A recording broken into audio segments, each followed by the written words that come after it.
College Career Awareness Pencil Roll. Here we go. First off, make sure you have your instructions and follow along, X off the steps as you go.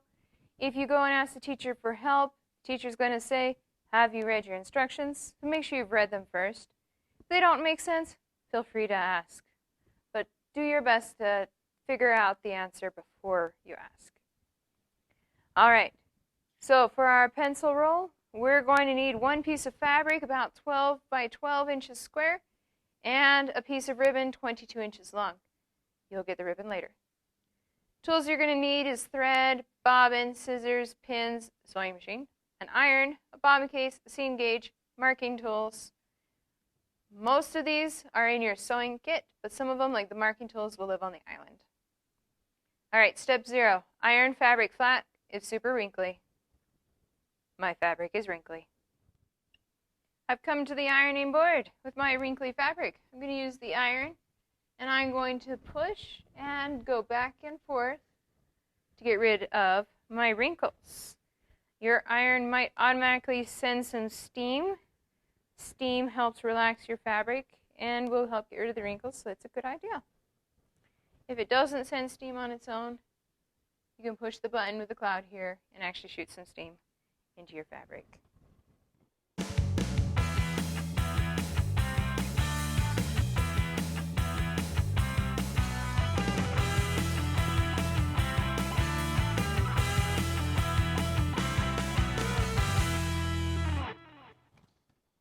If you have stubborn wrinkles or creases, you can flip it over and get it from this side as well, and that might help.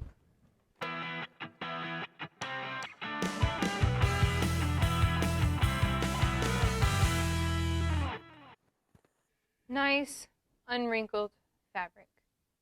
Step 0, check.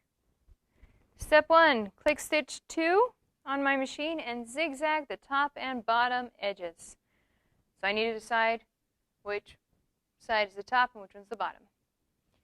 I'm going to be doing it 1/4 inch from the edge of the fabric, so 1/4 inch in.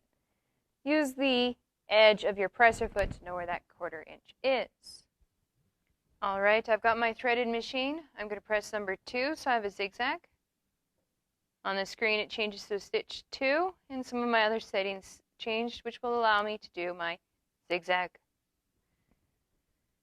Please note, general rule of thumb when sewing is you pick the thread that disappears the best, unless it's decorative stitching. I'm picking a nice dark black thread so you'll be able to see what I'm doing better. To sew at a 1/4 inch, you're going to take the edge of your fabric, you're going to line it right up here under the press foot, pull your threads off the side here.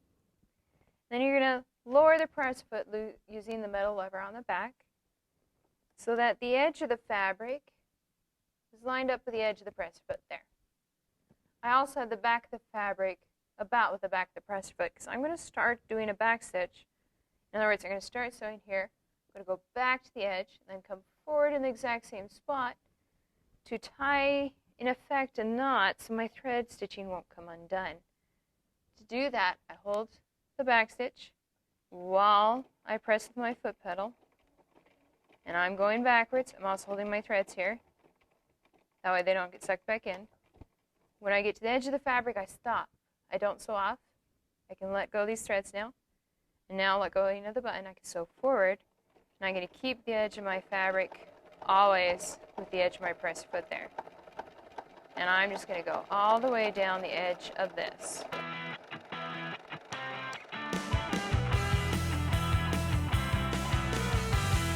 Okay, when I get to the edge of the fabric here, I'm going to stop again. But I want to knot at this end too, so I'm going to press and hold the back stitch button while I go back at least 4 stitches. And then I have to make sure the needle's up. I do that by turning my hand wheel or pushing the needle up down button, holding it. There we go. Now I can lift up my press foot with the metal lever on the back, and I can pull my fabric out and use the thread cutter on the side to trim my threads off the machine. And now I have a nice straight zigzag along the edge with stitching in the same spot at both ends, the back stitch, to keep it from becoming frayed. And now I'm going to clip these threads and sew the other side.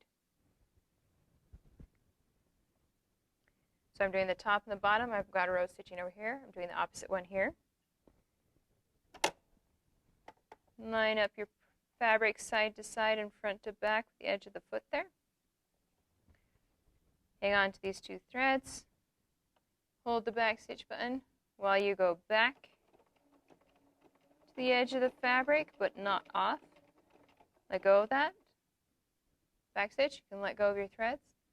And now you can just work on guiding the fabric so it stays at the edge of the press foot while going forward.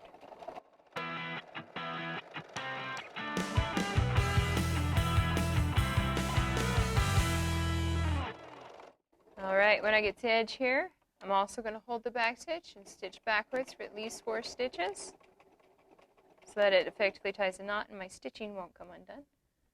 I lift the needle up, lift the presser foot up, and now I can pull my fabric out and cut it off with the thread cutter. And I'm going to trim these little threads.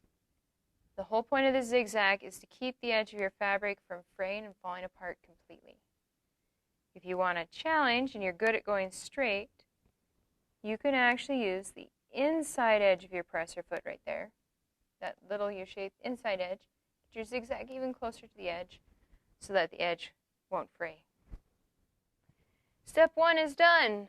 I have a zigzag on top and bottom, 2 sides, and I've trimmed my threads.